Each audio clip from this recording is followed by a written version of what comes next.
যদি জিহ্বা আমাদেরকে স্বাদ চেক করে না দিতেন, এটা যদি মেশিন দিয়ে নিতে হইতো, তাইলে বোঝা যেত তিতাসের প্যাথোলজি সেন্টারে কত লম্বা লাইন, গৌরীপুরের প্যাথোলজি সেন্টারে কত লম্বা লাইন, বোঝা যেত কুমিল্লা শহরের মেডিকেলে কত লম্বা লাইন। জিহ্বা তো স্বাদ চেক করে দেয়, বিদায় ওইখানে লাইন পাওয়া যায় না। হ্যাঁ, দুনিয়ার প্যাথোলজি সেন্টার আজ পর্যন্ত প্রতিদিন শত শত রিপোর্ট ভুল দেয়। হতে পারে এরা আমার বিরুদ্ধে চলে যাবে, আমার কাছে প্রমাণ আছে। যদি রিপোর্ট গরমিল না হইতো, তাহলে আমাদের দেশের পয়সাওয়ালারা কেন এই দেশে চিকিৎসা করে না? ওরা কেন সিঙ্গাপুর যায়? চিকিৎসার ধারা তো দুনিয়াতে দুইটাই, তৃতীয় কোনো ধারা দুনিয়াতে নাই চিকিৎসার। একটা ধারা হলো আমেরিকান ধারা, আর একটা হলো ব্রিটিশ ধারা। এই দুই ধারা ব্যতীত কোনো চিকিৎসার তৃতীয় ধারা দুনিয়াতে নাই। হুজুররা নাও জানতে পারে, কিন্তু ডাক্তাররা আমার কথা সত্যায়িত করবে, বলবে ধারা এই দুইটাই, হয়তো আমেরিকান ধারা, না হয় ব্রিটিশ ধারা। চিকিৎসা তো সারা দুনিয়া একই, কিন্তু হ্যাঁ, চোর ধরা দিতে পারলে সবাই কিলাইতে পারে, চোর না ধরতে পারলে কেউ কিলাইতে পারে না। চোর ধরাটাই হলো ক্রেডিট। বিদেশে চলে যায় চেক আপ করার জন্য, কেন ওরা দেশে করে না? তো যেটা বুঝাইতেছিলাম, যদি মেশিন দিয়ে স্বাদ চেক করতে হইতো, তাহলে আমার বাড়ির মেশিনটাও মাঝে মাঝে ভুল রিপোর্ট দিত। আমি খাইতাম আর পয়জন তৈরি হতো পেটে, আমাকে ছুটতে হতো হাসপাতালে।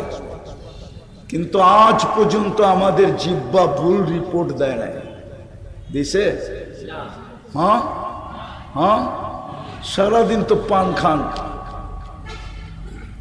সারাদিন তো বিড়ি খান, সারাদিন তো সিগারেট খান, ঠিক না? আরো কত আজে বাজে জিনিস যুবকরা খায়। কই জিহ্বা তো আজ পর্যন্ত ভুল রিপোর্ট দিল না। আচ্ছা বাদ দেন আপনি ঘরটা, আমারটাই শোনেন। আমি সারাদিন পান খাই, পারি না ঘুমের মধ্যে খাই, কিন্তু আমার জিহ্বা তো আজ পর্যন্ত আমাকে ভুল রিপোর্ট দিল না। কুরবান যাও আল্লাহর উপরে, কি সিস্টেম ফিট করছেন জিহ্বায়। কেন কেন আমার পিছনে এই বাজেট? আরো একটা দেখাই, কঠিনগুলো আপনারা বুঝবেন না, খুইলা দেখানো যায়। নাক আমাদেরকে ঘ্রাণ শুইয়া দেয়, খাদ্যের ঘ্রাণটা ঠিক আছে কি ঠিক নাই। যদি এটা মেশিন দিয়ে চেক করতে হতো, হাসার বিষয় না কিন্তু বাবার বিষয়। বাবলে বিকাশ ঘটবে, ব্রেন খুলবে। কোরআন তো এটাই বলছিল, অফি আনফুসিকুম, ও মানুষ, তুই যদি তোকে নিয়ে ভাবতি, তুই যদি তোকে বিশ্লেষণ করতি, তুই যদি তোর ভিতরটা নিয়ে ব্যাখ্যা করতি, অফি আনফুসিকুম আফালা তুবসিরুন, তাইলে তুই দেখতে পারতি তোর ভিতরে কি আমি ফিট করছি।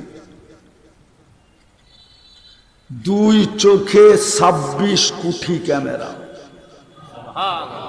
কত? বিজ্ঞান উন্নত আমি মানি, কিন্তু আজ পর্যন্ত সরিষার আকৃতিতে ক্যামেরা বানাইতে পারে নাই। চ্যালেঞ্জ, কোন শিক্ষিত যুবক আমাকে গুগল থেকে দেখাইতে পারবে না যে সরিষার আকৃতিতে বিজ্ঞান ক্যামেরা তৈরি করছে। ক্যামেরা আল্লাহ তো এক চোখ হতে 13 কোটি ক্যামেরা ফিট করছে, 13 কোটি। 2 চোখে কত কোটি? কত? তাইলে এক একটা ক্যামেরার আকৃতি কতটুকু? এক একটা ক্যামেরার আকৃতি কতটুকু? যুবক, তুমি ছবি তোলো, ছবি, তোমার একটা লাইট ফ্ল্যাশ হয়, একটা লাইট, আর তুমি যখন দেখো তো 26 কোটি ক্যামেরা একসাথে ফ্ল্যাশ হয়, একসাথে জ্বলা ওঠে, একসাথে। অনর্থক। এই জন্যই আমি বলছিলাম, শুরু কথা মনে রাখতে হবে জীবনটা গড়ার জন্য। এই জন্যই আমার পিছনে ব্যয়, এই জন্যই আমার পিছনে সার্ভিস। 24 ঘন্টা নারী পুরুষকে সেবা। হায় হায়, এই জন্যই তো আল্লাহ বলেন, লা তাখুযুহু সিনাতুন ওয়ালা নাওম। আমার ঘুমানেরই সময় কোথায় আর আমার তন্দ্রারই সময় কোথায়? আমি তো 24 ঘন্টা তোকে সুরক্ষা দিই। কসম খোদার, এই জমিন আমাদেরকে 1 মিনিট টিকতে দিতে চায় না, 1 সেকেন্ডের জন্য না। আমি হাদিস দিতেছি। জমিন প্রতিদিন বলে, আল আবতালিয়া ইবনা আদম ফি বাতনি আলা কুল্লা ইয়াউমিন ওয়াল আরদু তাস্তাযিনু রাব্বা। জমিন প্রতিদিন বলে আল্লাহ অনুমতি দেন না। আল্লাহ বলে, কেন? মানুষকে পেটে নিব, কেন নিবে? তো জমিনের উত্তর হলো, ইয়াকুল রিজকা কাওয়ায়াসি। 24 ঘন্টা বাজেট আপনি ব্যয় করেন আর 24 ঘন্টা নাফরমানি আপনার করে। ওয়া আনা খালকুম মিন খালকিক। আমি তো আপনার সৃষ্টির ভিতরে একটা সৃষ্টি। মা মিন শাইইন ইল্লা ইউসাব্বিহু বিহামদি রাব্বি। 24 ঘন্টা আমি আপনার গুণগানে রত। আমার পিঠে করবে নাফরমানি আর আমি চায়া চায়া দেখব এটা হয়তো হয় কি করা। অনুমতি দেন, পেটে নিয়ে নিব, পেটে। জানেন জমিন পেটে নাই কিভাবে? আরে জানেন? তিতাসের মানুষ মনে হয় জানে না। জানেন কেমনে পেটে নেয়? ভূমিকম্প, ভূমিকম্প পিঠটা হেলায় দিবে, আপনি আর আমি পেটের ভিতরে চলে যাব, পেটের ভিতরে। এই জন্যই তো মাঝে মাঝে আল্লাহ দেখান।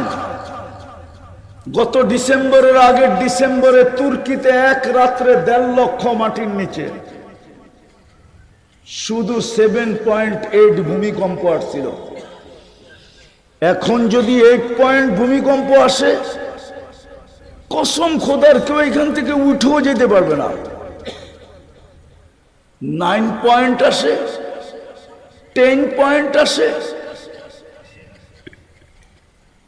উঠে যেতে পারবে না। জমিন বলে 24 ঘন্টা ব্যয় করেন আপনার, নাফরমানি করে আপনার। করি না? না করি না? আরে কি বলে তিতাসের মানুষ, করি না করি না? সব আপনারা বুজুর্গ না আমরা বুজুর্গ? 24 ঘন্টা নাফরমানি। কোন চার দোকান নাই যেটার ভিতরে টেলিভিশন না আছে। রাত্রে 1টার সময়ও দেখি সাদা দাড়িওয়ালা টেলিভিশন দেখতেছে 4 দোকানে। মনে চায় গাড়িটা থামায়া ওর গলা ধরে একটু কান্না করি যে এই দাড়ি পাকা নিয়া রাত্র 1টা। আল্লাহ ডাকতেছে মাফ করার জন্য, হালমিম মুস্তাগফির ফাগফির আলা, আর তোমার পাও চলে গেছে কবরে। তুমি আল্লাহ ডাকে সাড়া না দিয়ে তুমি দেখতেছো টেলিভিশন। কসম খোদার মনে চায় কান্না করি। শুধু তিতাসে না, সারা বাংলাদেশের এই অবস্থা। 24 ঘন্টা নাফরমানি। সবচেয়ে বড়টা দেখামু, ডেলি 5 বেলা কে ডাকে? আরে বলেন না, জোরে বলেন। আল্লাহ বললে গুনাহ হবে না। যত জোরে আল্লাহ বলবেন তত হার্ট ঠিক হবে, হার্ট ঠিক। মনে হয় বিশ্বাস করে না। আল্লাহ বলি না, এই জন্যই তো হার্টের রোগ। স্টাম্প নিয়ে আসেন, আমি লেখা দিমু। আমি যেইভাবে বলবো ওইভাবে রাত্রে 100 বার আল্লাহ বলেন। এখন চেক করেন, আজকে 1 মাস পরে আবার করেন। যদি আপনার রিপোর্ট ভালো না হইলো, উন্নত না হইলো, যেই শাস্তি দিবেন আমি গাল পাইতা মাইনা নিবেন। আল্লাহই তো বলে না। কে ডাকে 5 বেলা? আমি লেখি না, আমেরিকান ডাক্তার লেখছে। আমি ওই ডাক্তারকে চিনি, ও মুসলমান না। ও বলছে মুসলমানের হার্টের রোগ হয় কি করে? কেননা শব্দ আল্লাহটাতেই লিখতে গেলে হার্টের মতো হয়। মনে হয় হুজুরে বোঝে নাই। আলিফটা একটু বেঁকা করে রাখলে, হাটা পিছনে একটু বেঁকা করে উঠায় দিলে, লেখেন বোর্ড থাকলে আমি লেখা দেখায় দিতাম হার্ট। শুধু আল্লাহ শব্দটা হার্ট না, আল্লাহু নূরুস সামাওয়াতি ওয়াল আরদ। আল্লাহ বলছিলেন আমাকে যত বেশি পদ্ধতিমূলক ভাবে ডাকবে তোর দিলটা আলোকিত হবে। সব আলো আমি আল্লাহর থেকে, আল্লাহ শব্দ থেকে সমস্ত আলো। সূর্যের আলো দেখেন, এটাও আল্লাহ শব্দের থেকে। চাঁদের আলো দেখেন, এটাও আল্লাহ শব্দ থেকে। তারকার আলো দেখেন, এটাও আল্লাহ শব্দ থেকে। লাইটের আলো দেখেন, এটাও আল্লাহ শব্দ থেকে। দিনের আলো দেখেন, এটাও আল্লাহ শব্দ থেকে। যত আলোর অস্তিত্ব আছে সব আল্লাহ শব্দ থেকে। আল্লাহু নূরুস সামাওয়াতি ওয়াল আরদ। তো যেটা বুঝাইতেছিলাম, 5 বেলা কে ডাকে? হ্যাঁ, মসজিদে কয়জন আসে? এই বাজারে কয়টা দোকান বন্ধ হয়? শ্রীপুরের বাজারে কয়টা দোকান বন্ধ হয়? কয়জন দোকানদারের কাছে জায়নামাজ আছে? আমি যুবকদেরকে বললাম তালাশি নিয়ে বলুক আমাকে, কে ডাকে? কে ডাকে? শুধু আল্লাহ ডাকলে তো মনটাকে বুঝাইতে পারতাম। শুধু আল্লাহ তো ডাকে না, রহমানও ডাকে, রহিমও ডাকে, মালিকও ডাকে, কুদ্দুসও ডাকে, সালামও ডাকে, মুমিনও ডাকে, মুহাইমিনও ডাকে, আজিজও ডাকে, জব্বারও ডাকে, মুতাকাব্বিরুল খালিকুল বারিউল মুসাব্বিরুল গফফারুল কহ্হারুল ওয়াহ্হাবুর রাজ্জাকুল ফত্তাহুল আলিমুল কাবিদুল বাসিতুল খাফিদুল রাফিউল মুইজ্জুল মুদিল্লুস সামিউল বাসীরুল হাকামুল আদলুল লতীফুল খবীরুল হালিমুল আযীমুল গফুরুশ শাকুরুল আলিয়্যুল কবীরুল হাফিজুল মুকিতুল হাসিবুল জলিলুল করিমুর রকিবুল মুজিবুল ওয়াসি আল হাকিমুল ওয়াদুদুল মজিদুল বাঈতুশ শহীদুল হকুল ওয়াকিলুল কবিয়্যুল মতিনুল ওয়ালিয়্যুল হামিদুল মুসি আল মুবদি আল মুঈদ আল মুহয়ি আল মুমীত আল হাইয়্যু আল কাইয়্যুম আল واجد الماجد الواحد الأحد الصمد القادر المقتدر المقدم المؤخر الأول والآخر الظاهر والباطن الوالي المتوالي البر التواب المنتقم العفو الرؤوف مالك الملك ذا الجلال والإكرام المقسط والجامع والغني والمغني المانع الدار النافع النور الهادي البديع الباقي الوارث والرشيد الصبور জাল্লে জালালু 99 পদের মালিক আল্লাহ। আল্লাহর আদেশ হলো ইদা কুরিয়াল কোরআন ফাস্তামিউ, যখন কোরআন বা কোরআনী কথা শোনো পরিপূর্ণ মনোযোগ দিয়ে শোনো। আদেশটা কিন্তু আল্লাহ, এটা মাথায় রাখলে শুনতে সহজ হবে। এটা কোনো ব্যক্তির আদেশ না, কোনো দলের আদেশ না, স্বয়ং আল্লাহর আদেশ। ইদা কুরিয়াল কোরআন ফাস্তামিউ, যখন কোরআন বা কোরআনী কথা শোনো 100তে 100 মনোযোগ দিয়ে শোনো। দ্বিতীয় আল্লাহর আদেশ হলো আনসিতু, পরিবেশটাকে বিলকুল নীরব নিঝুম এমনকি নড়াচড়াহীন রাখো। দ্বিতীয়টাও কিন্তু মাথায় ঢুকাইতে হবে, আল্লাহর আদেশ। ফলাফল কি দাঁড়াবে আয়াতে বর্ণিত আছে, লাআল্লাকুম তুরহামুন। তাইলেই কিন্তু আল্লাহর রহমতের ছোঁয়া লাগবে। ছোঁয়া না, বৃষ্টি হবে, বৃষ্টি। এই জন্য আবারও বলতেছি, পরিপূর্ণ মনোযোগ, যদিও অবেলা, এখন খাওয়ার সময়, ওয়াজ শোনার সময় না, কিন্তু তারপরও যারা চলে আসছি বা দূরের থেকে শুনতেছি, পরিপূর্ণ মনোযোগ, পরিবেশটা বিলকুল নীরব, ইনশাআল্লাহ। তাইলেই কিন্তু কাজ হবে। ওয়াজ বেশি শুনতে হয় না, বেশি শোনার প্রয়োজন হয় না, অল্প ওয়াজই যথেষ্ট হয়। আমি প্রমাণ দিতেছি, প্রমাণ। ইব্রাহিম ইবনে আদহাম রহমতুল্লাহ আলাইকে চিনে না এরকম মুসলমানের সংখ্যা কম আছে। উনি কোনো আলেম ওলামা ছিলেন না, উনি ছিলেন শাসক, একটা দেশের রাজা ছিলেন, রাজা।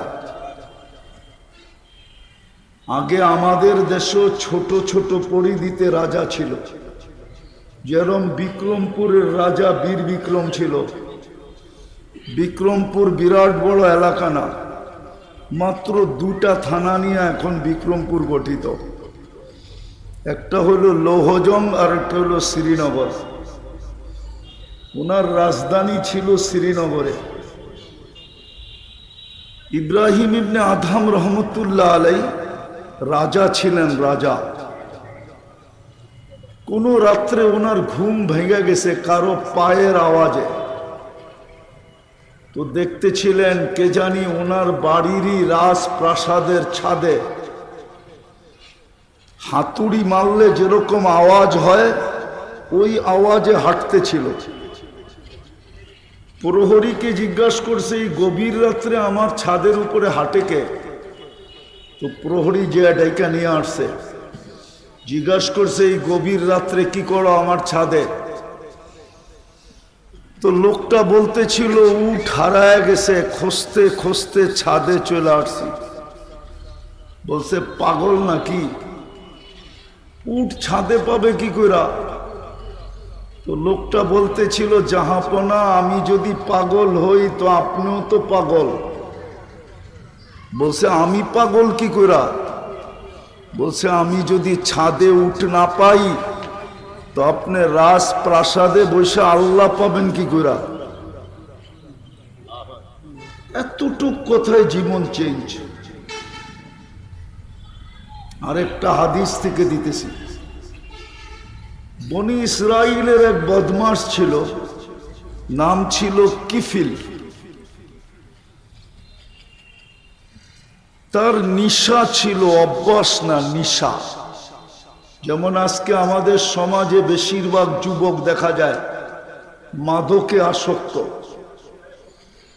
আর মাদকের চেয়ে বড় আসক্ত হলো মোবাইলে। যুবকরা কিন্তু মা বাবা ছাড়তে পারবে, মোবাইল ছাড়তে পারবে না। রাগ হয়ে যাবে আবার গাড়ি গুড়ি আটকায় দেয় কিনা। ওরা কিন্তু মা বাবা ছেড়ে দিতে পারবে, মোবাইল ছাড়তে পারবে না। খাওয়া ছাড়তে পারবে কিন্তু ইন্টারনেট ছাড়তে পারবে না। ইন্টারনেটের সংযোগ চাই। বললে তো আবার কেউ কিছু বলে ফেলেন কিনা, মিডিয়ার যুগ, কথা কোত্থেকে কই চলে যায়। হ্যাঁ, যাক, নাই বললাম। তো ইন্টারনেটে আসক্ত।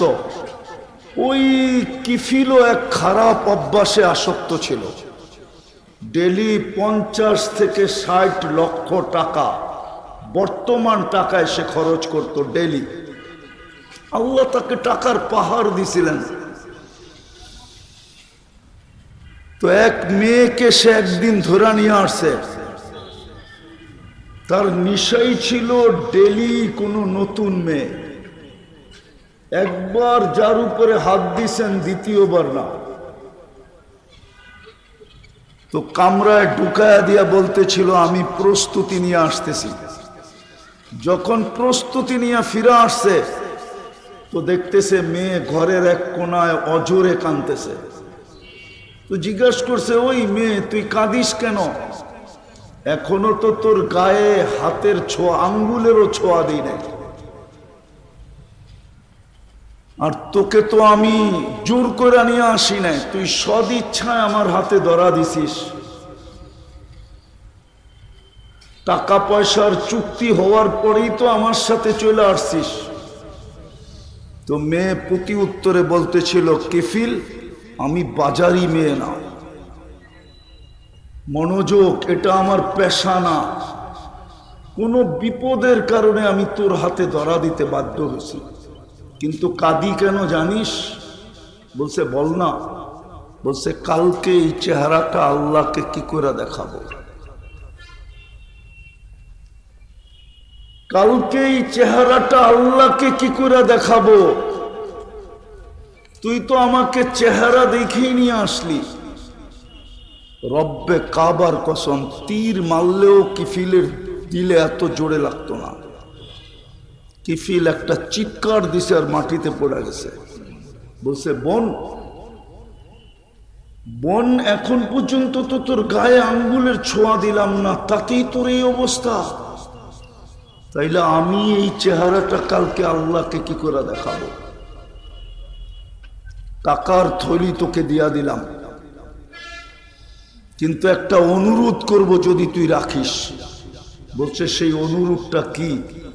বলছে হাত দুটা উঠায়া আল্লাহকে একটু বলা দে আমি তওবা করলাম, আমার তওবাটা যেন কবুল করে। ওই রাত্রেই কিফিলের মৃত্যু। সকালে স্বর্ণ অক্ষরে দরজায় লেখা উঠছে, কদ গফার আল্লাহু লিকিফলিন, আল্লাহ কিফিলকে মাফ করে দিয়েছেন। তো বলতেছিলাম ওয়াজ বেশি শুনতে হয় না, অল্প ওয়াজই যথেষ্ট হয়। যদি আল্লাহর হুকুম পুরা করার পরে রহমতের ছোঁয়া আমার গায়ে লাগে, তাইলে একদিনের ওয়াজই জীবন চেঞ্জ। কসম খোদা, শুধু জীবন চেঞ্জ না, এক মুহূর্তের ওয়াজে ওলি। ইব্রাহিম ইবনে আদম রহমতুল্লাহ আলাই প্রথম সারির আল্লাহওয়ালাদের একজন, কেউ অস্বীকার করতে পারবে না। পারবেন ওলামারা অস্বীকার করতে? পারবেন? প্রথম সারির আল্লাহওয়ালাদের একজন। শুধু ছোট একটা কথা, যদি উট ছাদে না পাই, তুমি রাজপ্রাসাদে বসে আল্লাহ পাবে কি করে? এই জন্য আবারও বলতেছি, আমার কথা এখনো পুরা শুরু হয় নাই।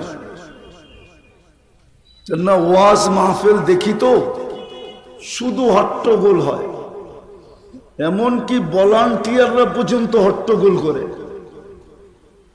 ওরা তো ওয়াজ শুনে না, শুনেই না, উল্টা পরিবেশটাকে নষ্ট করে।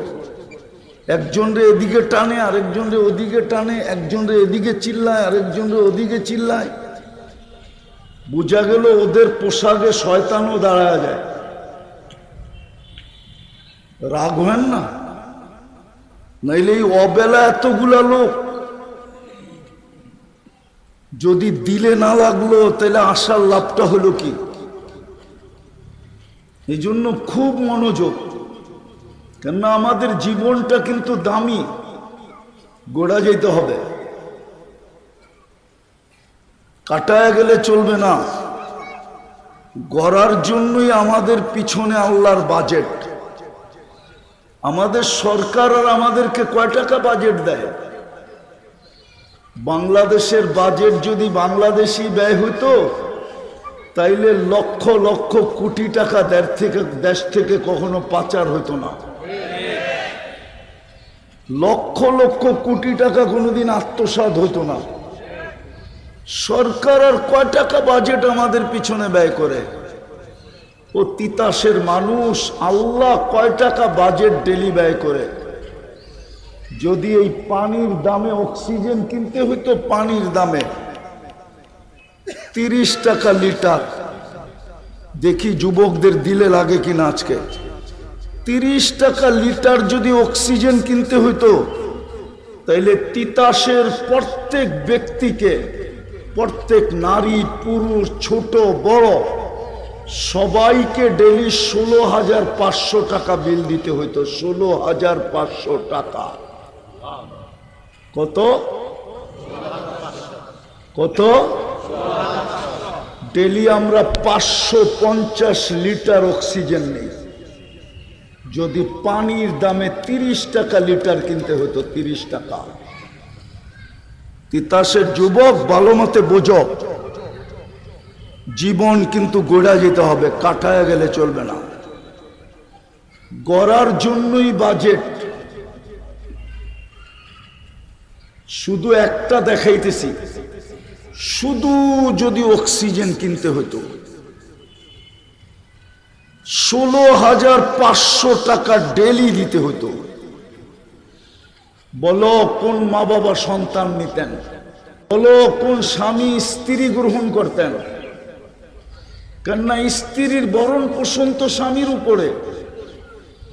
কোন স্বামী স্ত্রী গ্রহণ করত? কোন মা বাবা সন্তান নিত? যুবক, তোমার অস্তিত্ব হইতো কোত্থেকে? তুমি যৌবন পাইতা কোত্থেকে? হাসিনা হাসিনা এদিকে মনোযোগ। বাজেট শুধু শুধু না। আফাহাসিবতুম আন্নামা খালাকনাকুম আবাস। আল্লাহ আরবিতে বলছে, আমি বাংলায় বলতেছি। আল্লাহ এটাই বুঝাইতে চাইছে, তুই অনর্থক, তোর পিছনে বাজেট। মাসে 4,95,000 টাকা বিল দিতে হতো। প্রবাসের টাকা দিয়েও হতো না। প্রবাসের টাকা একটু ভাবেন, কেন এই বাজেট, কেন এই ব্যয়, কেন এই সেবা? বিনা পয়সায় দিতেছেন, বিনা পয়সায়। 550 লিটার যদি ডেলি নেই, তো মাসে কত নেই, বৎসরে কত নেই। আবার পিউরটাকে দূষিত করি, নিশি 550 লিটার পিউর অক্সিজেন যখন নির্গত করছি, ছেড়া দিছি, তো কার্বন ডাই অক্সাইড 20, ওটাকে আবার পিউর করেন। কুদরতি টেকনোলজি দিয়ে আবার পিউর করে আমাদেরকে নিতে দেন। আবার পিউরটা করেন, নেওয়া আর ছাড়া, এটার ভিতরে দূরত্ব হলো ন্যানো সেকেন্ড। জানি না যুবকরা স্কুল কলেজে পড়ছে কিনা, ন্যানো সেকেন্ড বোঝে কিনা। আধা সেকেন্ডের মতো, আধা সেকেন্ডের ভিতরে যেটা ছাড়লাম ওটাকে পিউর করেন, আবার আমাকে নিতে দেন। যদি প্রযুক্তি দিয়ে করতে হতো তাহলে কি অবস্থা হতো? আমার সমাজের শিক্ষিত লোকগুলা তো বোঝে না, ভাবেও না। এই জন্য আমার কথা শুরু ছিল, জীবনটা গড়া যেতে হবে, কাটায়া গেলে চলবে না। গড়ার জন্যই বাজেট। শুধু তো একটা দেখাইলাম, এই শরীরটা খুইলা 100টা দেখানো যায়, 100টা। সময় হবে না, নাইলে খুইলা দেখানো যায়।